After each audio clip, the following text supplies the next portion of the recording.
One of the things I think my grandfather did as a child, he took a cube, like, the Rubik's cube. Yeah. He said, I was complaining about something, as I quite often did. And he put that cube in front of me and he's like, okay, what do you see? And he put it at an eye level. So only thing I could see was the one square. I couldn't see the top, I couldn't see the sides. And he said, you must tell me exactly what you see. Forget that you know that it's a cube. So just tell me what you see. Took me a few turns. And first I said, it's a cube. I know it's a cube.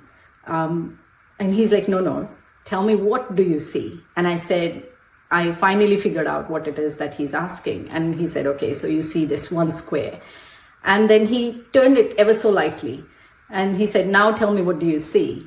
And I said, okay, so I now see that same square, but I see there is a line and I see there is maybe another side to this cube or this square.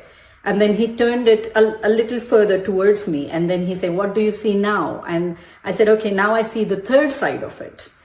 And then he did that a couple more times. And then he said, at any time, every problem you have, multiple sides, right? So you have to think about it. Are you looking at the square that you see, or are you considering the other 5 sides it has as well? And so I think it stuck with me even as a child. And I remember that so vividly because he said, it's just often we are so bogged down with the only thing we see, and we don't realize that there are other sides that other people are seeing.